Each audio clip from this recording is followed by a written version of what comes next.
சரி. What is the formula for the radius in terms of kinetic energy?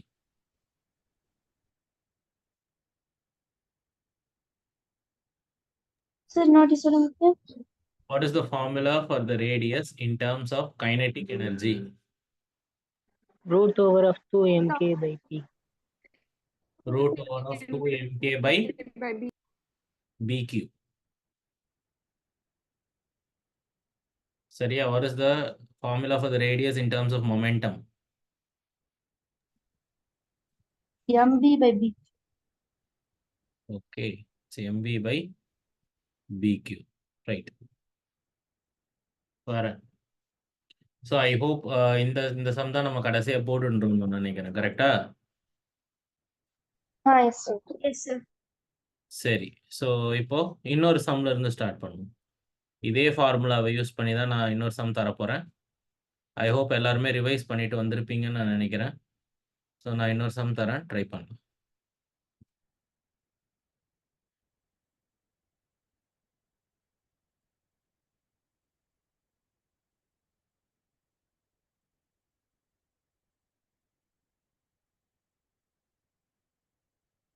சரி, ஒரு positive charge வந்து ஒரு வெலாசிட்டியோட ஒரு ஃபீல்ட் அவுட்ல போச்சுன்னா எந்த சைடில் அது ரொட்டேட் பண்ணும்? Positive charge moving perpendicular to the direction of the magnetic field pointing out. In which direction will it rotate? Clockwise. Clockwise. ஞாபகம் இருக்கா? Very good.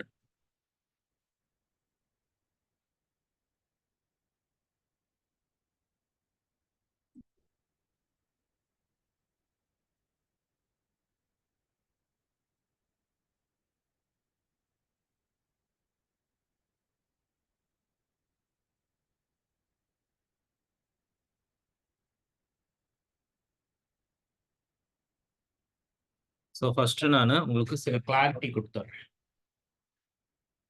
ஒரு கிளாரிட்டி இருந்தால் தான் நம்ம இந்த சம் போட முடியும். ஸோ நான் ஃபர்ஸ்ட் அதை பற்றி என்னன்றதை பேசிடுறேன்.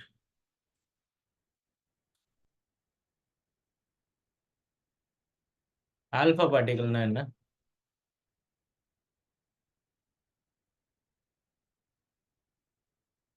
நல்லா ஞாபகம் வச்சுக்கோங்க. Alpha particle is nothing but helium nucleus. அதுல 2 புரோட்டான் இருக்கு. ஹீலியம் நியூக்ளியஸ்ல புரோட்டான்னு பார்த்தீங்கன்னா 2 இருக்கு, நியூட்ரான்னு பார்த்தா 2 இருக்கு. 2 + 2 4. அதுதான் இதோட மாஸ் நம்பர். இதெல்லாம் எல்லாருக்குமே தெரியும்னு நினைக்கிறேன். நான் இதுக்குள்ள போக வேண்டிய அவசியம் கிடையாது. கீழே இருக்கிறது தான் உங்களுடைய அட்டாமிக் நம்பர், மேலே இருக்கிறது mass number. So atomic number represents the total number of protons, mass number represents sum of protons and neutrons. So அப்போ 4 - 2 பண்ணனா 2 வரும். ஸோ நம்பர் ஆஃப் நியூட்ரான்ஸும் 2 தான், நம்பர் ஆஃப் ப்ரோட்டான்ஸும் 2 தான். சரி, இப்போ charge of the alpha particle என்னன்னு கேட்டிங்கன்னா 2 டைம்ஸ் E. ஏன்? ஒரு புரோட்டானுடைய சார்ஜ் E. ஒரு புரோட்டானுடைய சார்ஜ் E. ஈனா என்ன? 1.6 × 10⁻³ -19 பாசிட்டிவ் சார்ஜ்னு சொல்லி நம்ம சாப்டர் 1லயே படிச்சிட்டோம். இதை பத்தி எலக்ட்ரோஸ்டாட்டிக்ஸ்லயே நான் பாசிட்டிவ் சார்ஜுடைய சார்ஜ் என்னன்னு சொல்லுவேன், 1.6 × 10⁻19 கூலும் இல்லையா? ஸோ அதே தான் உங்க ஆல்ஃபா பார்ட்டிகளுடைய சார்ஜும். சரி, இப்போ mass of the alpha particle என்ன வரும்? ஸோ மாஸ்ன்னும் போது நீ நியூட்ரானையும் கணக்கில் எடுத்துக்கணும். This is the mass number இல்லையா? ஸோ நான் என்ன பண்ணுவேன், 4 times the mass of the புரோட்டான்னு எழுதுவேன். எல்லாரும் கேட்பாங்க, சார் ஏன் சார் இப்போ இங்க 2 புரோட்டான் இருக்கு, 2 நியூட்ரான் இருக்கு, அப்போ ஆல்ஃபா பார்ட்டிகளோட மாஸ் வந்து 2 times mass of the proton plus 2 times mass of the neutron தானே வரணும். நீங்க ஏன் 4 டைம்ஸ் மாஸ் ஆஃப் த புரோட்டான்னு போட்டிருக்கீங்க? ஏன்னா புரோட்டானோட மாஸ் கிட்டத்தட்ட நியூட்ரானோட மாஸ்க்கு ஈக்குவல் தான். இதை நீங்க கடைசி சாப்டர்ல படிப்பீங்க. புரோட்டானோட மாஸும் நியூட்ரானோட மாஸும் கிட்டத்தட்ட ஈக்குவல் தான். ஸோ அப்போ நான் 2 புரோட்டான் 2 நியூட்ரான் இருக்குன்னு எடுத்துக்கிறத விட மொத்தமாக 4 புரோட்டான் இருக்குன்னு எடுத்துக்கலாம். ஸோ இதுதான் வந்து ஒரு ஆல்ஃபா பார்ட்டிகளுடைய மாஸ். இன்னொன்று வந்து புரோட்டான். ஸோ நான் புரோட்டானை பற்றி சொல்லவே வேண்டாம். What is the charge of the proton? Charge of the proton is E. Mass of the proton is MP. MP is the mass of the proton. இதெல்லாம் உங்க கையில இப்ப நான் எல்லாமே கொடுத்துட்டேன். நீங்க என்ன பண்ணணும்? ரேஷியோ ஆஃப் ரேடியை போடணும். எந்த ஃபார்முலா எடுத்தா சரியா இருக்கும்னு நீங்க நினைக்கிறீங்களோ எடுத்து ரேஷியோல போடுங்க.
என்னம்மா அந்த சைட்ல போடுறீங்களா இல்லையாம்மா? என்ன ஒரு சத்தமே காணோம்.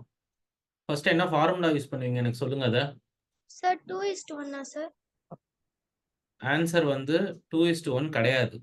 ஃபர்ஸ்ட் என்ன 1 ஃபார்முலா யூஸ் பண்ணுவீங்க? Option A. Option A sir. Option A இல்லம்மா. ஃபர்ஸ்ட் என்ன ஃபார்முலா யூஸ் பண்ணீங்க எனக்கு சொல்லுங்க அத. Sir, R equal to MV by BQ. Answer வந்து ஆப்ஷன் 1 தான் ஆன்சர். கரெக்ட் நான். One is M BU constant இருக்கும். M by direction. இந்த ஃபார்முலாவை எடுத்துக்கணும். R is directly proportional to இப்போ நீங்க ஆல்பா பார்ட்டிகல் புரோட்டான் ரெண்டுமே ஒரே மேக்னெட்டிக் ஃபீல்டுல போகுது. ஸோ அப்போ இது சம்மந்தம் கிடையாது. ஒரே ஸ்பீட்ல போகுது. அப்போ இதுக்கும் சம்மந்தம் கிடையாது. ஸோ ஆர் எதை டிபெண்ட் பண்ணணும்னா மாஸையும் சார்ஜையும் மட்டும் தான் டிபெண்ட் பண்ண போகுது. ஸோ இப்போ நான் என்ன பண்ணுவேன்? இதே மாதிரி இங்க கொஸ்டின்ல ஃபர்ஸ்ட் எதை பத்தி பேசியிருக்காங்க? புரோட்டானை பத்தி பேசியிருக்காங்க. ரெண்டாவது தான் ஆல்பா பார்ட்டிகல் பத்தி பேசியிருக்காங்க. அப்போ நீங்க ஃபர்ஸ்ட் ரேடியஸ் ஆஃப் த புரோட்டானை தான் ஃபர்ஸ்ட் எழுதணும். அப்புறம் ஆல்பா பார்ட்டிகிள ரெண்டாவது எழுதணும். இந்த தப்பை நிறைய பேர் பண்றாங்க. எதை மேலே போடணும் எதை கீழே போடணும்னு தெரியாம தப்பா போட்டுருவாங்க. உங்க கொஸ்டின்ல ஃபர்ஸ்ட் எந்த பார்ட்டிகிளை பத்தி பேசியிருக்காங்களோ அந்த பார்ட்டிகிளோட இன்ஃபர்மேஷனை தான் நீங்க நியூமரேட்டர்ல போடணும். ஸோ அப்படி போட்டீங்கன்னா m p by m alpha into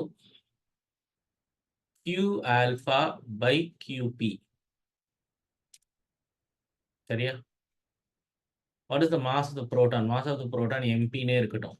Mass of the alpha particle வந்து 4 times the mass of the proton into what is the charge of the alpha particle?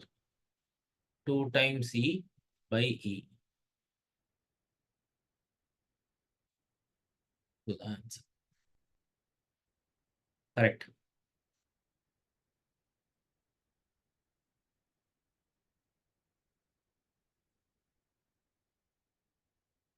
யாருக்காச்சும் இதுல ஏதாச்சும் டவுட்ஸ் இருக்கா?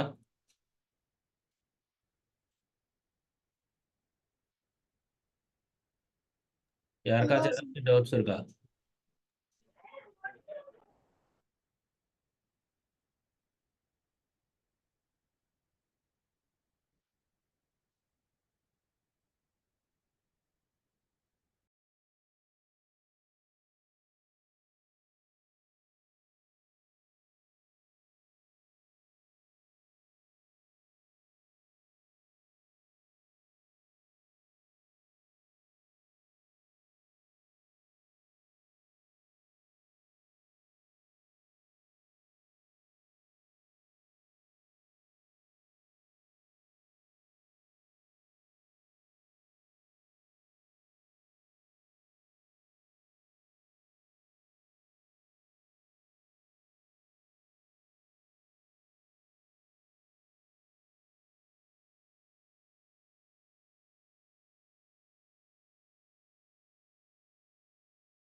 ஆன்சர் என்னம்மா அதுக்கு? ஆன்சர் வந்துச்சா? சொல்லுங்க பார்க்கலாம். 0.5. நோ.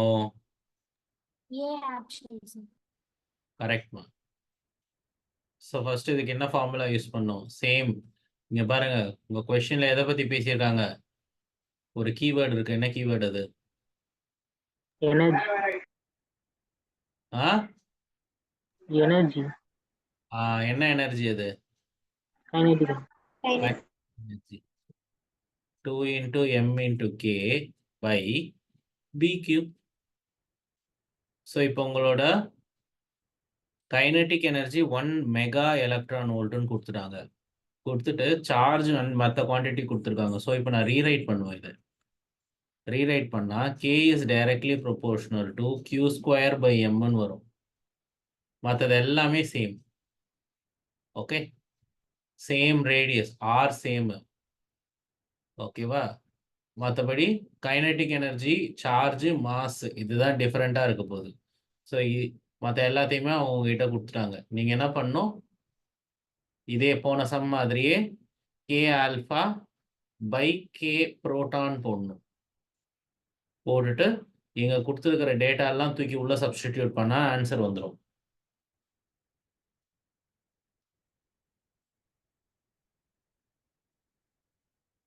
எல்லாருக்குமே ஆன்சர் வந்துதா? போட்டு காட்டணுமா? அதான் எனக்கு தெரியும்.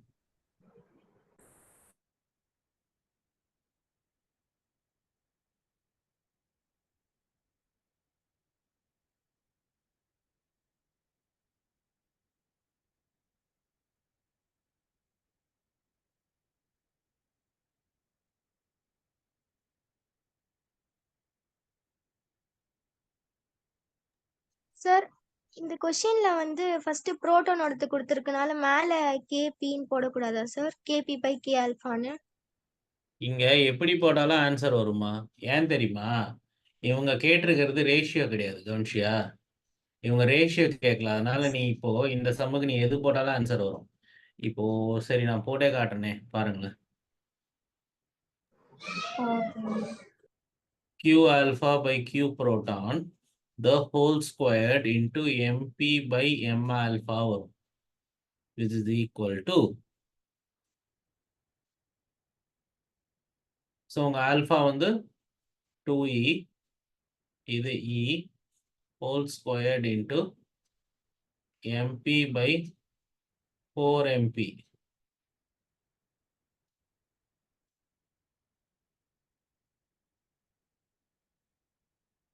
சரியா? அப்போ 2 ஸ்கொயர் 4 4 கேன்சல் ஆயிடும்.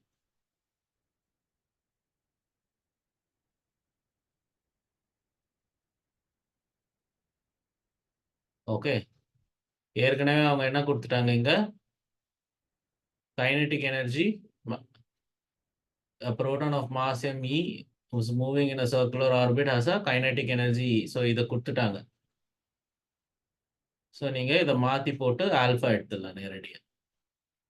ஸோ உங்களோட கேபி 1ன்னு கொடுத்துட்டனால அவங்க கிராஸ் மல்டிப்ளை பண்ணும்போது கரெக்டாக வந்துடும். ஸோ ரெண்டுமே equal. So answer is 1 mega electron.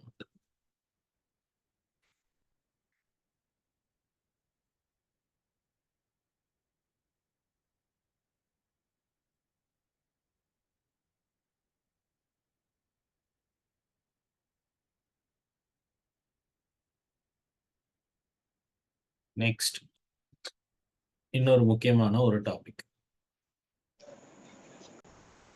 So force on a current carrying conductor in a magnetic field. Force on a current carrying conductor in a magnetic field. இப்போ வரைக்கும் நம்ம என்ன படிச்சோம்னா, ஒரு மேக்னெட்டிக் ஃபீல்ட்ல ஒரு சார்ஜ்டு பார்ட்டிக்கல் ஒரு குறிப்பிட்ட வெலாசிட்டியோட மூவ் பண்ணுச்சுன்னா ஒரு ஃபோர்ஸ் எக்ஸ்பீரியன்ஸ் பண்ணோம். அந்த ஃபோர்ஸ்னால it rotates in a circular path அப்படின்னு சொல்லி பார்த்தோம். ஆனா இப்போ இங்க நம்ம என்ன பார்க்க போறோம்னா, ஒரு கண்டக்டர் இருக்கு. இப்படி ஒரு கண்டக்டர் இருக்கு. இப்போ இந்த கண்டக்டர்ல ஒரு கரண்ட் போயிட்டு இருக்கு. அந்த கண்டக்டரை நான் கொண்டு போய் ஒரு மேக்னெட்டிக் ஃபீல்ட்ல வைக்கிறேன். ஸோ ஒரு மேக்னெட்டிக் ஃபீல்டில் வச்சேன்னா இந்த கண்டக்டர் எப்படி ஃபோர்ஸ் எக்ஸ்பீரியன்ஸ் பண்ணும் அப்படின்னு சொல்லி பார்க்கலாம். ஸோ அதுக்கு ஒரு ஃபார்முலா இருக்கு. df bar is equal to I into dl bar cross b bar. அதான் formula. df bar is equal to I into dl bar cross b bar.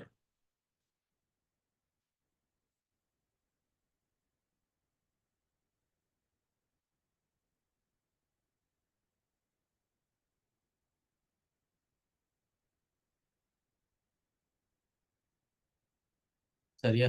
இதை இன்னும் நான் ஃபர்தர் ரெடியூஸ் பண்ணணும்னா df bar is equal to b I dl sin theta அப்படின்னு வரும்.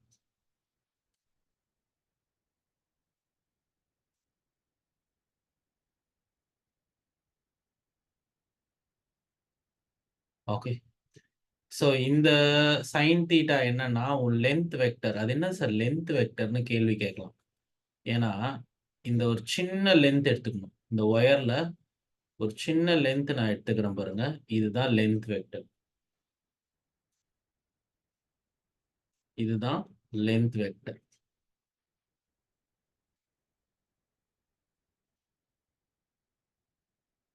புரிஞ்சுதா? So இப்போ நான் இதை ரீரைட் பண்ணேன்னா f is equal to BIL sin theta. 99% உங்களோட சைன் ஒன்னா தான் இருக்கும். ஸோ இந்த லென்த் வெக்டரை மேக்னெட்டிக் ஃபீல்டில் பர்பண்டிகுலராக மட்டும் தான் வச்சு நான் பார்த்துருக்கேன். இது வரைக்கும் வேற எந்த ஆங்கிளுமே அவங்க வச்சு நான் பார்த்தது கிடையாது. So f is equal to பில். இதுதான் ஃபார்முலா.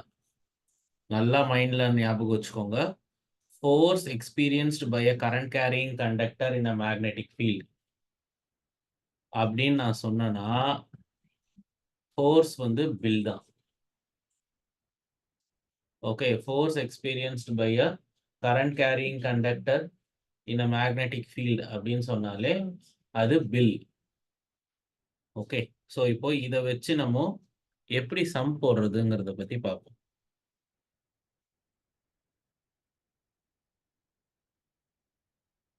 சார் எப்போ சார் sin theta ஒண்ணா மாறும்? இந்த ஏன்னா எப்பயுமே வந்து உன்னுடைய லென்த் வெக்டர் மேக்னெட்டிக் ஃபீல்டுக்கு பர்பண்டிகுலராக தான் இருக்கும். ஏன் தெரியுமா? அதை பாரு, இப்படி மேக்னெட்டிக் ஃபீல்டு இருக்குன்னா இதுல ஒரு ஒயர் இப்படி இருக்குன்னு வச்சுக்கோயேன். லென்த் வெக்டர்ன்றது இதுதான். அதாவது உன் மேக்னெட்டிக் ஃபீல்டு வந்து உன் ஸ்கிரீனுக்குள்ள போயிட்டு இருக்கு. இது உன் ஒயர். அப்ப நீ ஒயரை நீ எப்படி வேணா வை, அது உன்னோட மேக்னெட்டிக் ஃபீல்டுக்கு பர்பண்டிகுலரா தான் இருக்கும். வேற ஆங்கிள் வர வாய்ப்பே கிடையாது. புரிஞ்சுதா? அதனாலதான் நான் சைனை எப்பயுமே ஒன்னாதான்ப்பா இருக்கும். பெருசா சைனுக்கு வேற வேல்யூ வர வாய்ப்பு இல்லைன்னு சொல்றேன். புரிஞ்சுதா நான் சொல்றது? உன்னோட மேக்னெட்டிக் ஃபீல்ட் ஸ்கிரீனுக்குள்ள போயிட்டு இருக்கு. இந்த ஒயர் உன் ஸ்கிரீனுக்கு மேல இருக்கு. அப்ப நீ இந்த ஒயரை உன் ஸ்கிரீனுக்கு மேல எப்படி வேணா வை. எப்படி வச்சாலும் எப்படி இருக்கும்? உன்னோட மேக்னெட்டிக் ஃபீல்டுக்கு பர்பண்டிகுலரா தான் அந்த ஒயர் இருக்கும். ஓகே. That's the point. அதனால்தான் this is one.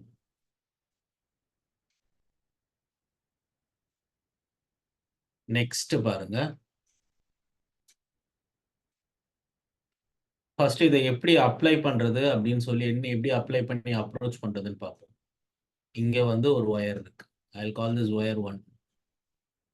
I'll call this wire 2. ரெண்டும் பக்கத்துல இருக்கு. இதுக்கு நடுவுல ஒரு குறிப்பிட்ட டிஸ்டன்ஸ் இருக்குன்னு வச்சுப்போம். இதுக்கு நடுவுல இருக்கிற டிஸ்டன்ஸ் வந்து d. இதுல ஃப்ளோ ஆகிற கரண்ட் I1, இதுல ஃப்ளோ ஆக போற கரண்ட் I2. அதுல எனக்கு எந்த குழப்பமும் கிடையாது. இப்ப கேள்வி என்ன கேட்பாங்கன்னா, what is the force experienced by the wire 2? இந்த wire 2 எவ்வளவு ஃபோர்ஸ் எக்ஸ்பீரியன்ஸ் பண்ண போகுது அப்படின்ற கேள்வி கேட்பாங்க. சரி, இப்போ உடனே எனக்கு இன்னொரு சந்தேகம் வருது. ஏன் முதல்ல அது ஃபோர்ஸ் எக்ஸ்பீரியன்ஸ் பண்ணணும்? சொல்லுங்க பார்க்கலாம். ஏன் ஃபர்ஸ்ட் அது ஃபோர்ஸ் எக்ஸ்பீரியன்ஸ் பண்ணணும்? பிகாஸ் இந்த ஒயர் 2 வந்து ஒயர் 1க்கு பக்கத்துல இருக்கு. அண்ட் உங்க ஒயர் 1ல கரண்ட் போயிட்டு இருக்கு. ஸோ இப்போ இந்த ஒயர் 1ல கரண்ட் எப்படி போயிட்டு இருக்கு? கீழே இருந்து மேலே போயிட்டே இருக்கு. ஸோ என் கேள்விக்கு கரெக்டா பதில் சொல்லுங்க. What is the direction of the magnetic field induced by this wire on its right side? நான் திரும்பவும் சொல்றேன். ஒரு ஒயர்ல கரண்ட் இப்படி போயிட்டு இருந்துச்சுன்னா அதுக்கு ரைட் சைடுல இந்த ஒயர் எந்த டைரக்ஷன்ல மேக்னெட்டிக் ஃபீல்ட் ப்ரொடியூஸ் பண்ணும்? சொல்லுங்க பார்க்கலாம். ஆன்டி கிளாக் ஆன்டி கிளாக் வைஸா? ஏமா இப்படியா சொல்லி கொடுத்தேன் நான் உங்களுக்கு? இன்னா அவுட்டா தானமா சொல்லணும்? இன் இன். அது என்ன clockwise anti clock wise?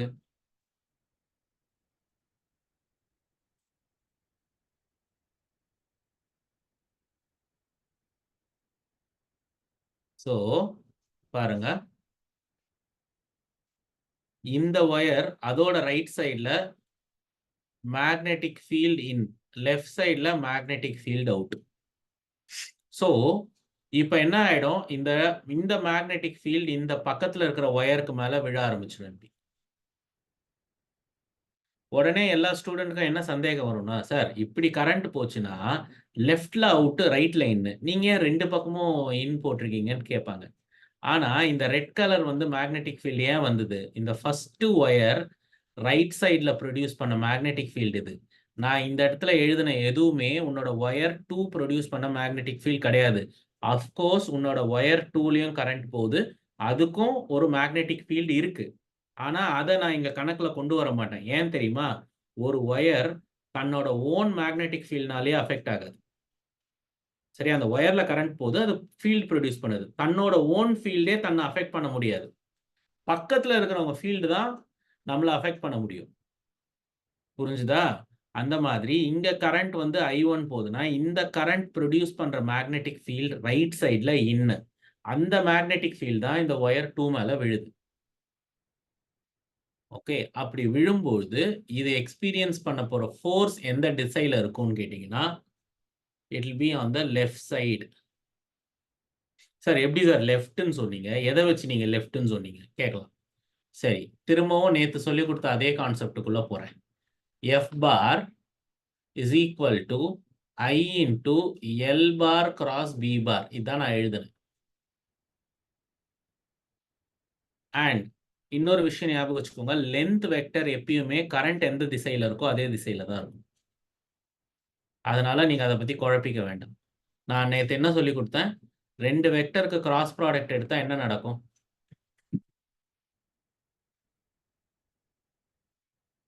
ரெண்டு வெக்டருக்கு கிராஸ் ப்ராடக்ட் எடுத்தா என்ன வரும்னு சொன்னேன், என்ன நடக்கும்னு சொன்னேன்?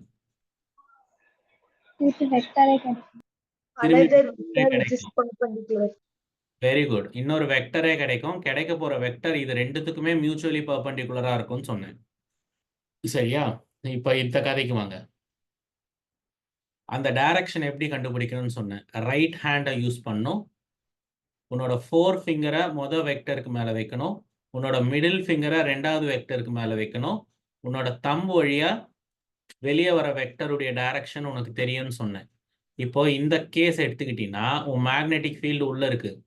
ஸோ அப்போ உன் மேக்னெட்டிக் ஃபீல்டுடைய டைரக்ஷன்ல உன் மிடில் ஃபிங்கரை செட் பண்ணு. நான் ஏற்கனவே சொல்லிட்டேன், கரண்ட் எந்த திசையில இருக்கோ அந்த திசையில தான் லென்த் வெக்டர் இருக்கும். ஸோ உன்னுடைய 4 ஃபிங்கரை மேலே பார்த்த மாதிரி செட் பண்ணு. உன்னோட தம்பு எப்படி இருக்கு பார்க்கறதுக்கு? இப்போ உன்னோட தம்பு எப்படி இருக்கு பார்க்க?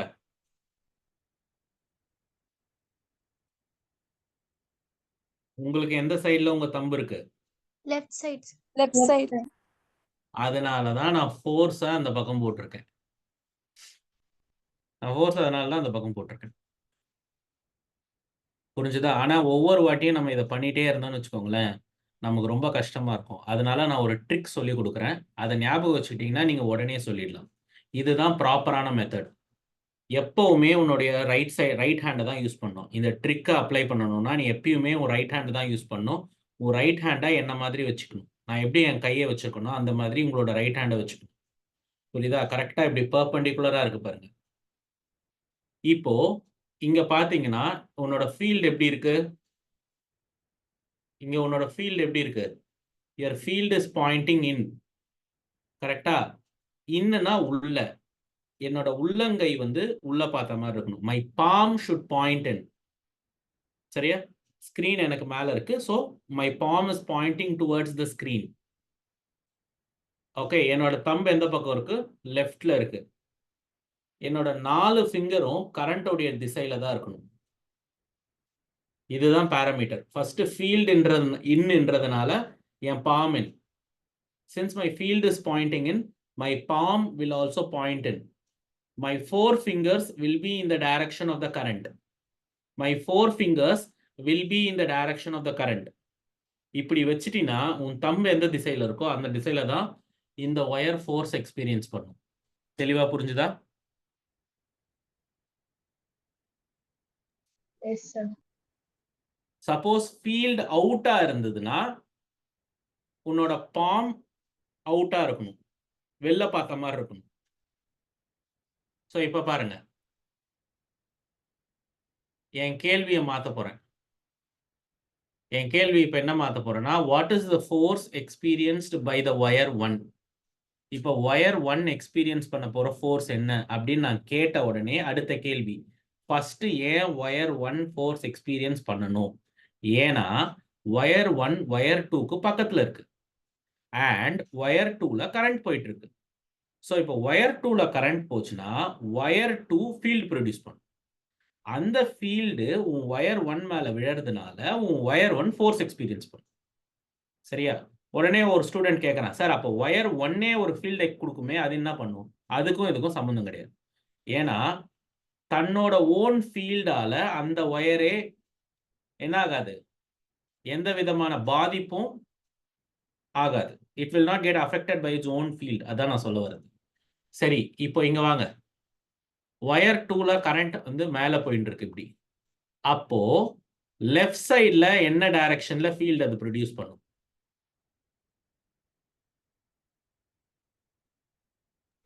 சொல்லுங்க.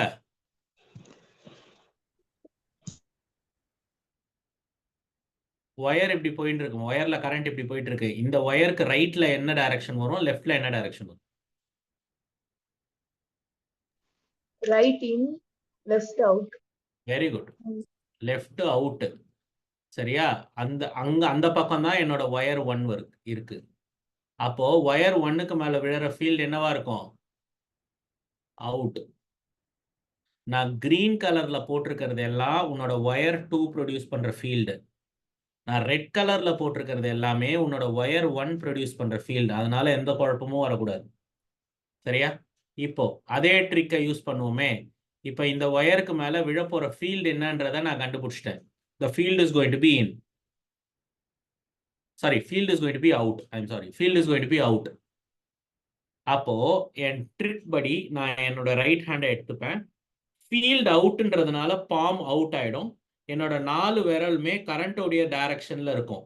அப்போ என்னோட தம்பு எந்த பக்கம் பார்த்த மாதிரி இருக்கு? Right. முடிஞ்சு போச்சு.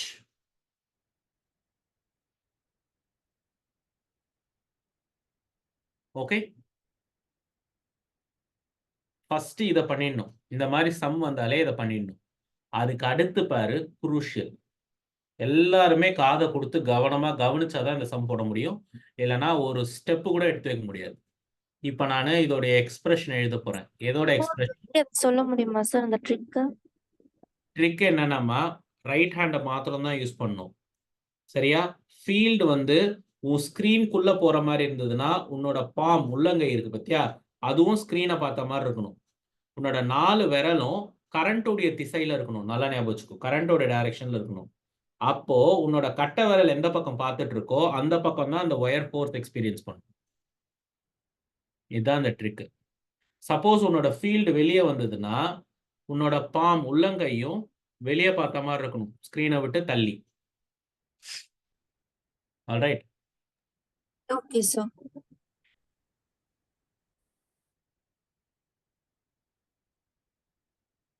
இப்ப பாரு,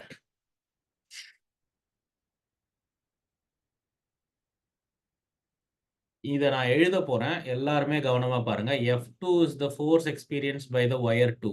இப்போ wire 2 ஏன் force experience பண்ணுச்சு? wire 1ல இருக்கிற மேக்னெட்டிக் ஃபீல்டு அது விழுந்ததுனால. அப்போ B1ன்னு எழுதுவேன். எல்லாருக்குமே ஃபோர்ஸ் ஃபார்முலா என்னன்னு தெரியும், பில்லுன்னு தெரியும். ஆனா செகண்ட் ஒயருக்கு மேல விழுந்த ஃபீல்டை யார் கொடுத்தா? மொதல் ஒயர் கொடுத்தது. அதனால நான் அதை B1ன்னு எழுதுவேன். மற்றபடி கரண்ட் வந்து I2 தான், லென்த்தும் L2 தான். L2ன்றது இந்த ஒயரோட லென்த். ஃபர்ஸ்ட் இது புரிஞ்சுதாமா?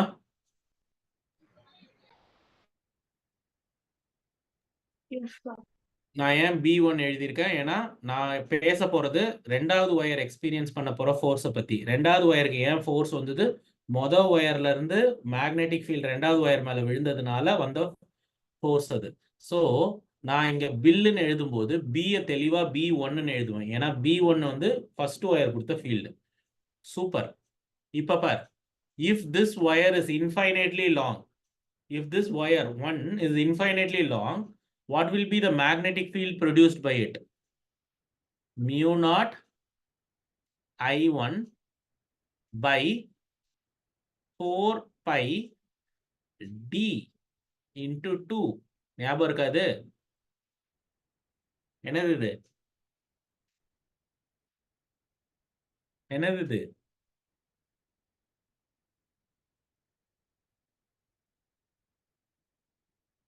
This is the magnetic field due to infinitely long wire.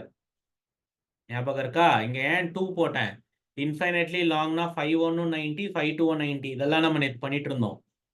சரியா? ஏன்னா ஃபர்ஸ்ட் ஒயர் இன்ஃபைனைட்லி லாங்னு எடுத்துக்கிட்டதுனால எனக்கு இந்த ஈக்குவேஷன் வந்தது. ஏன்னா ஃபர்ஸ்ட் ஒயர் தான் இதுக்கு மேல ஃபீல்டு கொடுத்ததுல, அப்போ ஃபர்ஸ்ட் ஒயர் லாங்கா இருந்ததுன்னா அது ப்ரொடியூஸ் பண்ண போற மேக்னெட்டிக் ஃபீல்டு இப்படி இருக்கும். அது போக நான் என்ன எழுதுவேன்? I2 L2. ஃபர்ஸ்ட் இது புரிஞ்சுதா பாருங்க.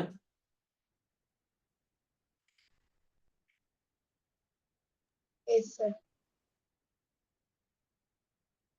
சரி, இப்போ F1, அதாவது F1 எக்ஸ்பீரியன்ஸ் பண்ண போற ஃபோர்ஸ் என்ன?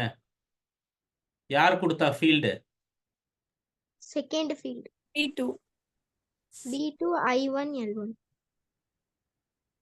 Formula mu naught I2. ஏன்னா செகண்ட் ஃபீல்டு, ஐ மீன் ரெண்டாவது ஒயர் தான் வந்து கொடுக்க போகுது. அப்போ ரெண்டாவது ஒயரோட ஃபீல்டை ப்ரொடியூஸ் பண்ண யார் காரணம்? அந்த ஒயர்ல இருந்த கரண்ட். அந்த ஒயர்ல என்ன கரண்ட் இருக்கு? I2. அதான் லாஜிக்.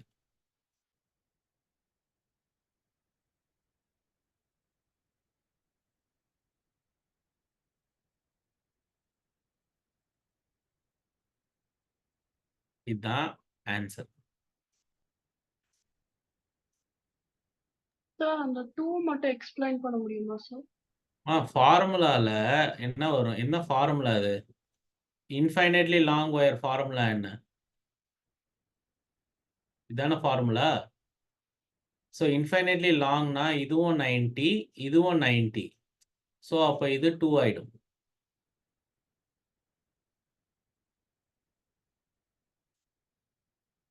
அந்த 2 தான் இது.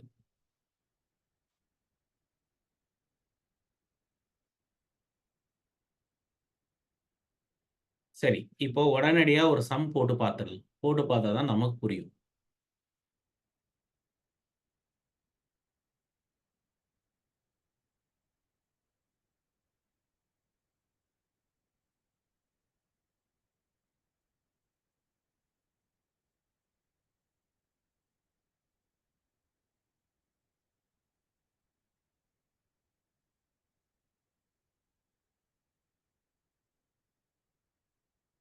பாருங்க, இதே கான்செப்ட் தான் நான் இங்க அப்ளை பண்ண போறேன். ஆனா ரியல் லைஃப்ல அப்ளை பண்ண போறேன்.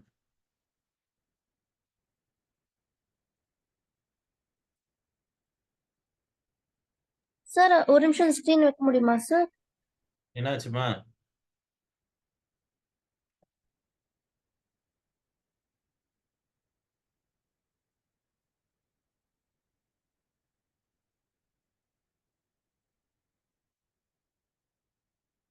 Okay sir.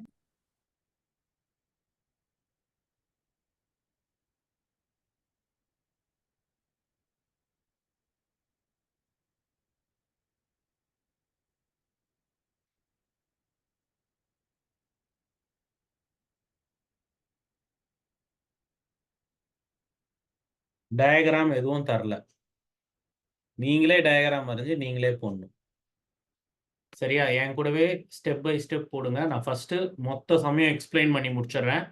அதுக்கப்புறம் நீங்க எழுதிக்கோங்க. யாரும் எழுத வேண்டாம், கவனிங்க. கவனமா பார்க்கணும். ஒவ்வொரு வார்த்தையும் முக்கியம். a long wire A. So ஏங்கிற ஒயர் லாங். அப்போ அது இன்ஃபைனைட்லி லாங்னு அர்த்தம். அது எவ்வளோ கரண்ட்டை கேரி பண்ண போது 10 ஆம்பியர்ஸ். அதுக்கு பக்கத்திலேயே இன்னொரு லாங் ஒயர் இருக்கு. அந்த ஒயருக்கு பேரு பி. அது எப்படி இருக்குன்னா, it is parallel to A but separated by 0.1 meters from A. அது எவ்வளோ கரண்ட் கேரி பண்ண போது 5 ஆம்பியர்ஸ். ஆனா ஆப்போசிட் டைரக்ஷன்ல. ஏ எந்த டைரக்ஷன்ல வேணா கரண்ட்டை கேரி பண்ணிட்டோம், அது எனக்கு கவலை கிடையாது. ஆனா பி அதுக்கு எதிர் டைரக்ஷன்ல கேரி பண்ணும். இதுதான் வந்து condition. What is the magnitude and nature of the force experienced per unit length? அந்த வார்த்தையும் முக்கியம். அவங்க கேட்டிருக்கிறது பர் யூனிட் லென்த். இந்த வார்த்தை அவங்க கொஸ்டின்ல கொடுக்கலன்னா இந்த சம்மை போடவே முடியாது. இந்த வார்த்தை கட்டாயமா அவங்க கொஸ்டின்ல இருக்கணும், இந்த மாதிரி கொஸ்டின்ல. ஸோ இப்போ அவன் சொன்னதை நான் அப்படியே ஃபாலோ பண்ண போறேன். ஃபர்ஸ்ட் ஒரு ஒயர் ஏ, இன்னொரு ஒயர் பி.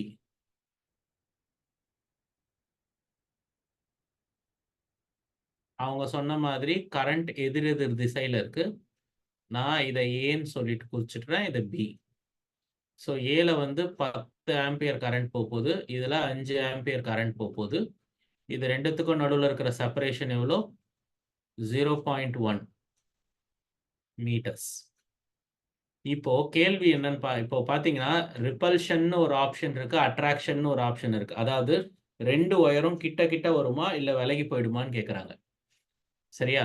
அதுவும் வந்து அவங்க எதுக்கு மேலே ஃபோர்ஸ் கண்டுபிடிக்கணுமா? இதுக்கு மேலே நீங்கள் பிக்கு மேலே தான் ஃபோர்ஸ் கண்டுபிடிக்கணும். அதாவது பி வந்து ஏ நோக்கி வருமா இல்லை ஏவை விட்டு விலகி போகுமான்னு கேட்குறாங்க. ரெடியா? ஃபர்ஸ்ட் பி ஏன் ஃபோர்ஸ் எக்ஸ்பீரியன்ஸ் பண்ணும்? பி ஃபோர்ஸ் ஏன் எக்ஸ்பீரியன்ஸ் பண்ணணும்? ஏ வந்து கொடுக்க போற மேக்னெட்டிக் ஃபீல்ட்னால பி ஃபோர்ஸ் எக்ஸ்பீரியன்ஸ் பண்ண போகுது. இப்போ எனக்கு சொல்லுங்க, ஏ ஒயர் வந்து ரைட் சைட்ல என்ன டைரக்ஷன்ல மேக்னெட்டிக் ஃபீல்ட் கொடுக்கும்?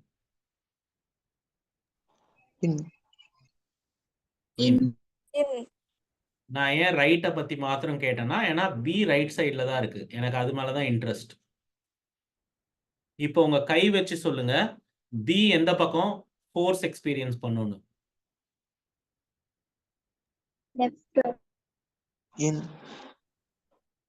எந்த பக்கம் பி ஃபோர்ஸ்? Left sir. எல்லாருமே தப்பா சொன்னீங்க. ஏன்னு சொல்லுங்க. ஏன்னா டவுன்வர்ட்ஸ் கரண்ட் ரைஸ் பண்ணும். ஃபீல்ட் இன் பாம் இன். ஆனா இந்த வாட்டி கரண்ட் எப்படி இருக்கு? கீழே இருக்கு. உன்னோட 4 ஃபிங்கரும் கரண்டோட திசையில இருக்கணும்னு நான் சொல்லியிருக்கேன். இங்க கரண்ட் கீழே இருக்கு. சோ ஃபோர்ஸோட டைரக்ஷன் என்ன? ரைட். அப்போ ரிப்பல்ஷன். இப்போ ரிப்பல்ஷன் நடக்குது. இது உங்க ஆன்சர் கிடையாது. இது ரெண்டுத்துல தான் உங்க ஆன்சர் இருக்கு. சரியா? சம் போட்டாதான் என்னன்னு தெரியும். அதேதான் formula. F is equal to L. ஆனா B என்னன்னு எழுதணும்? BA. ஏன்னா இது மேல மேக்னெட்டிக் ஃபீல்ட் யார் கொடுத்தா? உன்னோட ஏ ஒயர் கொடுத்தது. அதனால நான் BA. IB BL. இதானே? இது வரைக்கும் யாருக்காச்சும் புரியலன்னா கேளுங்க.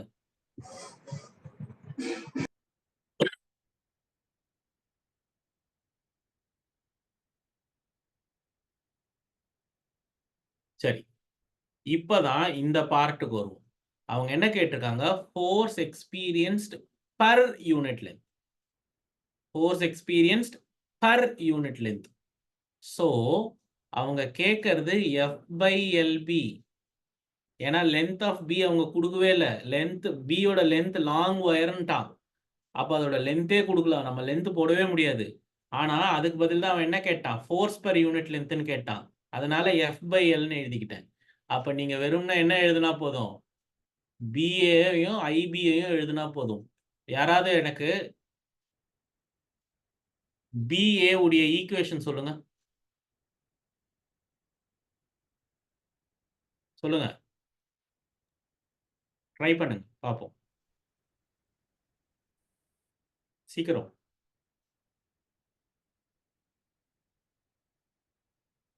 BA உடைய mu equation naught I by 2 pi r mu naught I எந்த ஐ?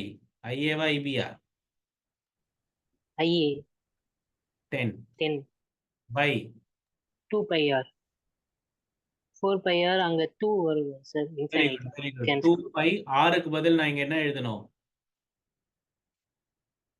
ஏன் அதுதான் இதுக்கு ரெண்டுத்துக்கும் நடுவுல இருக்கிற டிஸ்டன்ஸ். கரெக்டா? இப்போ இதோட ஃபீல்டு இது மேல விழப்போகுது. ஸோ இந்த டிஸ்டன்ஸ் வந்து 0.5 இன்டு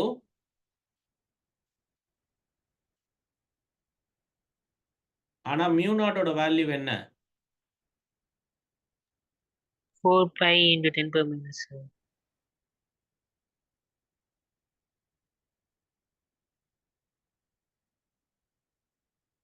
சீக்கிரம்.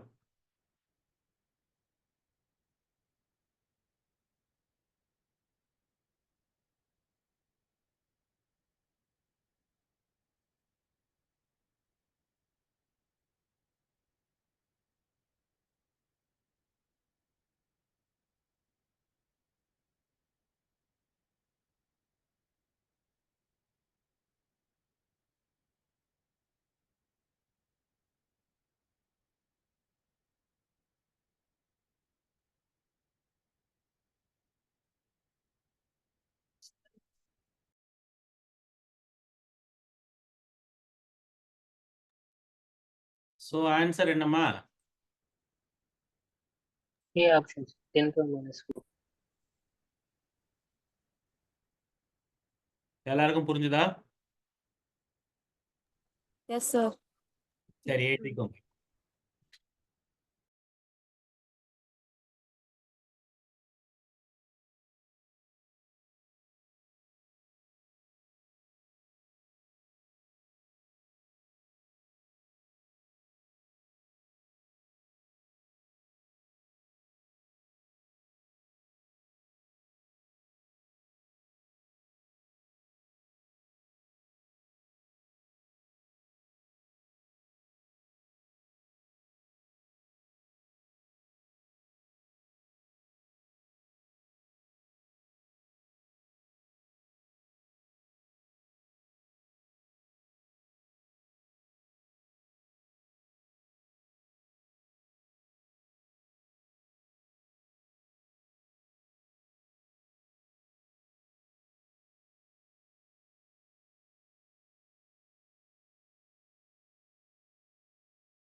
முடிச்சாச்சாம்மா?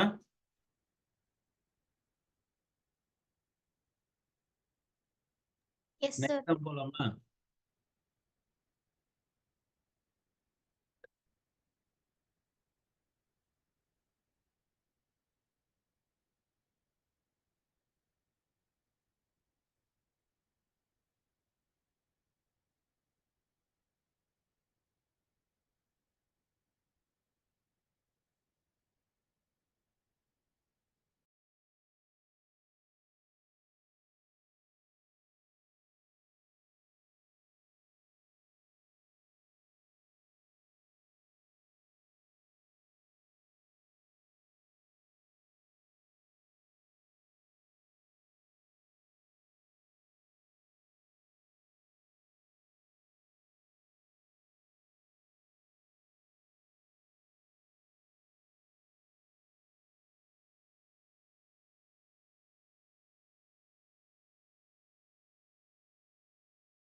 எப்படிம்மா போடணும் அதை?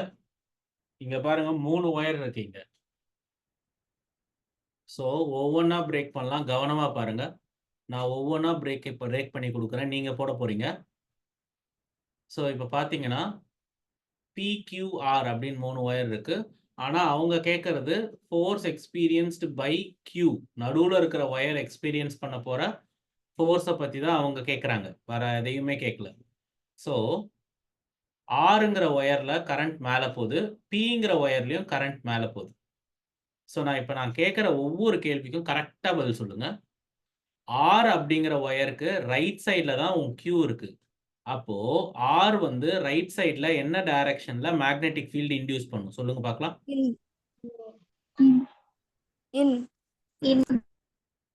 இப்போ magnetic field that falls on the Q is in. அப்போ உன் Q எந்த டைரக்ஷன்ல ஃபோர்ஸ் எக்ஸ்பீரியன்ஸ் பண்ணும்?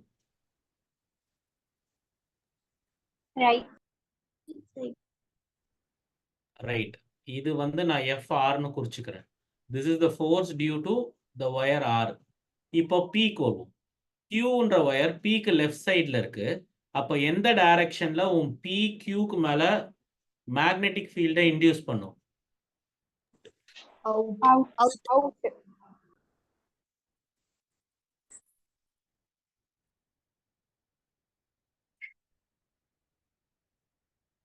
அப்போ ஃபோர்ஸோட டைரக்ஷன் எப்படி இருக்கும்? Left side.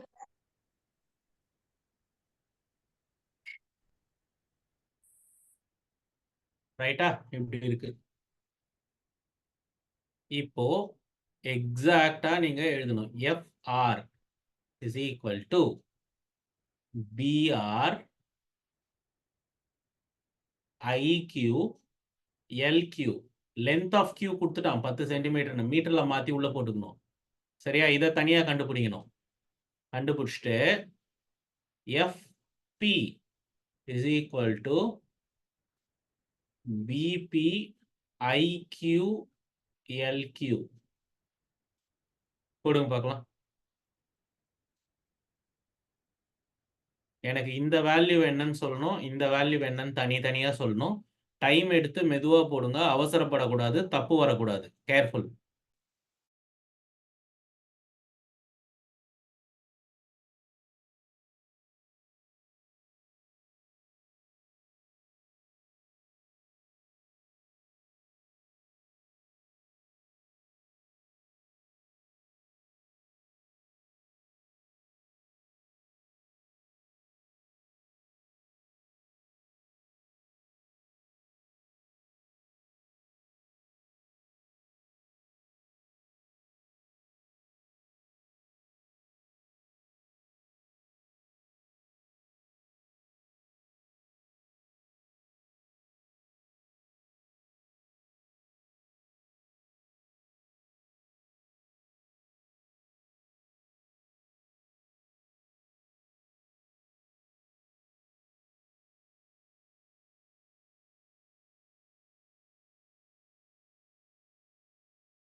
FR என்ன?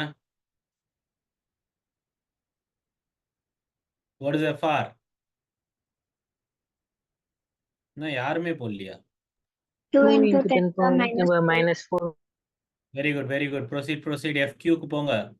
சாரி, FPக்கு 6 போங்க. into 6 into 10 power 0.6 minus into 5 10 power minus 4. திருப்பி சொல்லுங்க. 6 into 10 power. minus 5. Correct. Very good.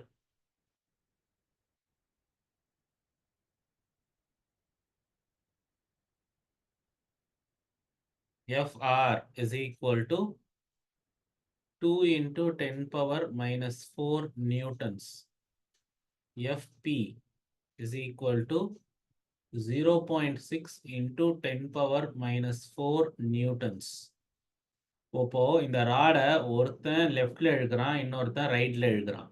இந்த ஃபோர்ஸோட இப்போ இந்த ராட் எந்த பக்கம் போகும்? லெஃப்ட்ல போகுமா ரைட்ல போகுமா? Left. Left. ஏமா என்னம்மா லெஃப்ட்டுங்கிறீங்க? எஃப்ஆர் தானம்மா ஜாஸ்தியா இருக்கு பார்க்கும்போதே. இதானே ஜாஸ்தியா இருக்கு இதை விட. அப்புறம் எப்படி லெஃப்ட்ல போகும்? இது ஒரு சின்ன லாஜிக் கூட தப்பு பண்ணுவீங்களா? ஒருத்தர் ரைட்ல இழுக்கிறான், லெஃப்ட்ல இழுக்கிறான். ரைட்ல இழுக்கிறவனோட ஃபோர்ஸ் தானே ஜாஸ்தியா இருக்கு, பார்க்கும்போதே தெரியலையா? லெஃப்ட்ல இழுக்கிறவனோட ஃபோர்ஸ் கம்மியா இருக்கு. அப்போ அது ரைட் சைட்ல தான் போகும். எவ்வளோ ஃபோர்ஸோட போகும்? ரைட் சைட்ல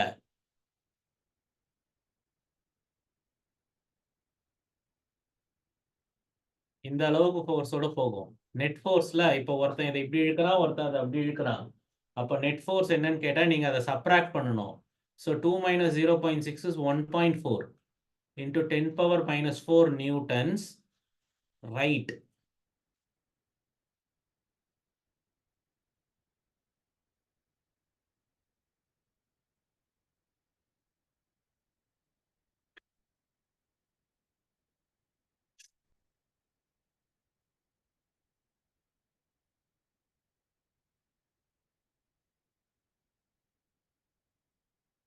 புரிஞ்சுதா?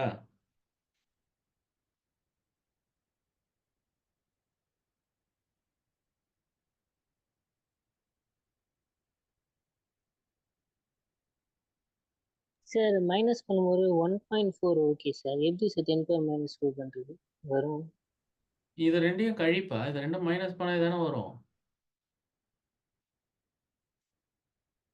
இந்த பாரு 2 minus 0.6 10 power minus 4 காமனா வெளியே வந்துடும். Okay sir.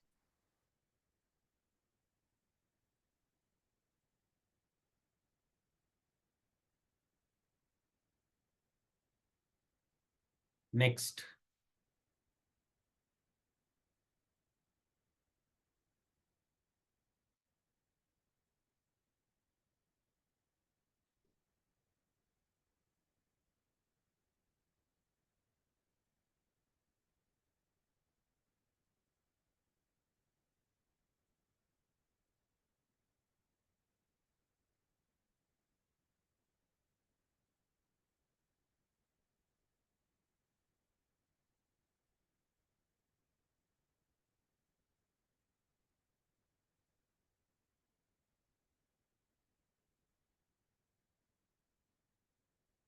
சொல்லுங்க, எப்படி போடலாம் அதை?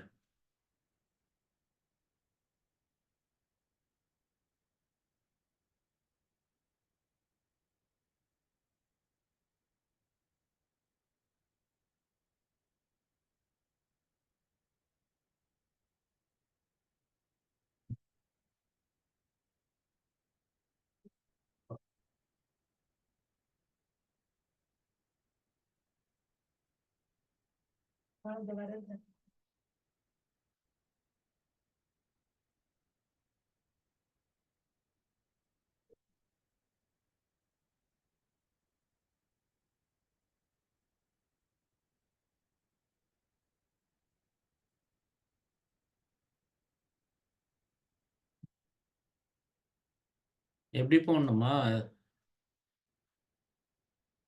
ஃபர்ஸ்ட் ஒவ்வொரு ஸ்டெப்பா போகணும். அவங்க என்ன கேட்டிருக்காங்க? Net force experienced by the coil. இப்போ இதுதான் காயில். இந்த காயில் எவ்வளோ ஃபோர்ஸ் எக்ஸ்பீரியன்ஸ் பண்ணுன்னு கேட்குறாங்க. நான் ஃபர்ஸ்ட் கேட்குறேன், இந்த காயிலுக்கு மேலே எந்த டைரக்ஷனில் மேக்னெட்டிக் ஃபீல்ட் முதல்ல விழும்? சொல்லுங்க. இந்த காயிலுக்கு மேல விழப்போற ஃபீல்ட யார் தரப்போறா? பக்கத்துல இருக்கிற ஒயர். ஸோ இப்போ இந்த ஒயர் அதோட ரைட் சைடுல எந்த டைரக்ஷன்ல ஃபீல்டு கொடுக்கும்? ஸோ இப்போ இந்த மொத்த காயிலுக்கு மேலேயும் the field is going to be in. இது கரண்டோட டைரக்ஷன், இது கரண்டோட டைரக்ஷன். சரி, இப்போ சொல்லுங்க, இந்த சைடு ஃபீல்ட் இன் எந்த டைரக்ஷன்ல ஃபோர்ஸ் எக்ஸ்பீரியன்ஸ் பண்ணும்? இந்த சைடுல கரண்ட் போயிட்டு இருக்கு, ஃபீல்ட் இன். அப்போ இந்த சைடு எந்த டைரக்ஷன்ல ஃபோர்ஸ் எக்ஸ்பீரியன்ஸ் பண்ணும்? upward sir. Very good, very good. Upwards. இது Right.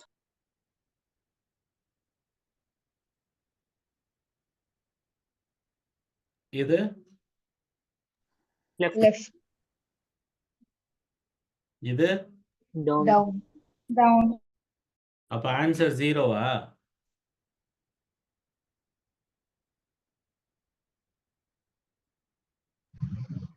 No. நோ.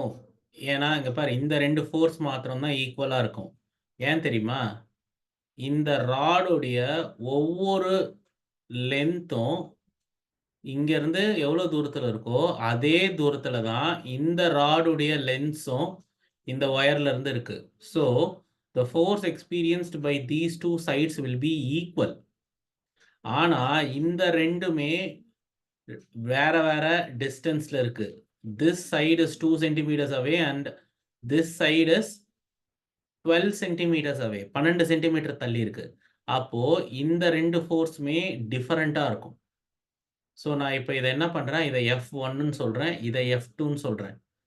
சரியா? இப்போ F1ம் F2ம் டிஃபரெண்டா இருக்கும். சரியா? இப்போ நீங்க என்ன பண்ணணும், எனக்கு F1 என்னன்னு கால்குலேட் பண்ணணும், F2 என்னன்னு கால்குலேட் பண்ணணும்.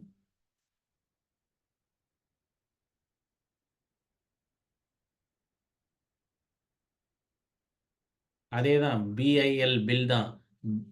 மேக்னெட்டிக் ஃபீல்டு யார் கொடுக்க போறா? இந்த லாங் ஒயர். அதே ஈக்குவேஷன். ஓகே, கரண்ட் இப்போ என்ன கரண்ட் எடுக்கணும்? இதில் ஃப்ளோ ஆகிற கரண்ட் எடுக்கணும். இப்போ இதில் எவ்வளோ கரண்ட் ஃப்ளோ ஆகுது? 1 ஆம்பியர். அப்புறம் இந்த இந்த லென்த்தை பற்றி நான் பேசுறதுனால இதோட லென்த் வந்து 15 சென்டிமீட்டர். அதை எடுத்துக்கோங்க. இந்த டிஸ்டன்ஸ் வந்து 12 சென்டிமீட்டர். போடுங்க பார்க்கலாம்.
ஆன்சர் என்னம்மா?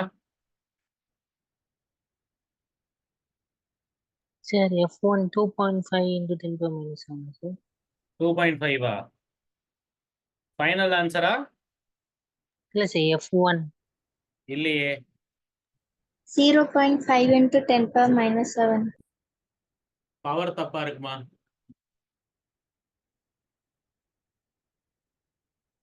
சரி நான் போடுறேன் பாரு. Mu not times 1 sorry mu not times 2 by 2 pi into 12 into 10 power minus 2 into 1 into 15 into 10 power minus 2. இதுதான் F1. F2 வந்து அதே தான் வரும். Mu not into 2 by 2 pi. இப்போ இது ரெண்டுத்துக்கும் நடுவில் இருக்கிற டிஸ்டன்ஸ் வெறும் 2 சென்டிமீட்டர்ஸ் தான். So 2 into 10 power minus 2 into 1 into 15 into 10 power minus 2. இதை கால்குலேட் பண்ணுங்க.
Sir, F1 5 into 10 power minus 7.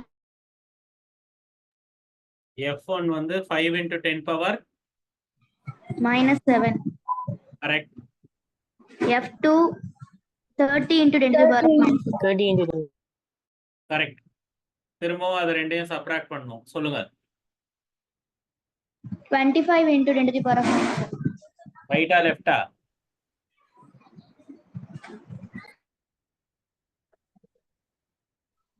Left.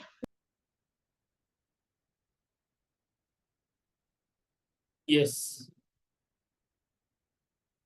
இதுதான் ஆன்சர். புரிஞ்சுதாமா? இதுல யாருக்காச்சும் ஏதாச்சும் டவுட்ஸ் இருக்கா?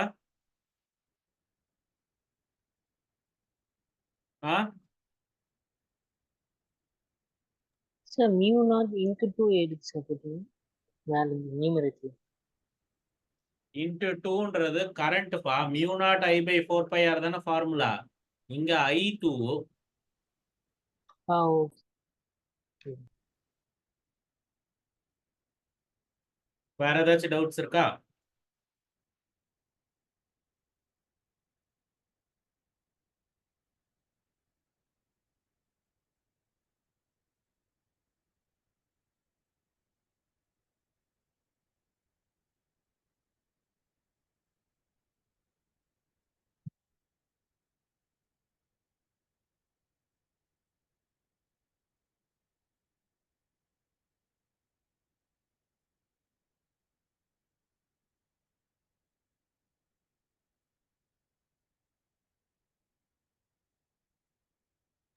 சார் எப்படி சார் டுவர்ட்ஸ் ஃபயர்னு வந்துச்சு? ஏன்னா F2 கிரேட்டர்மா. Okay sir.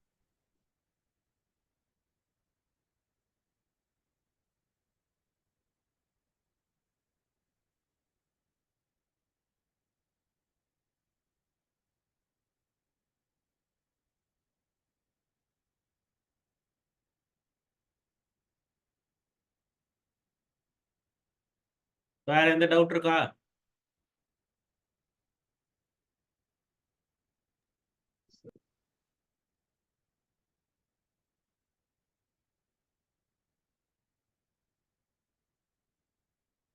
சரிம்மா, we'll stop here today. Thank you. Thank you, ma. Thank you, sir. Thank you. Thank you, sir.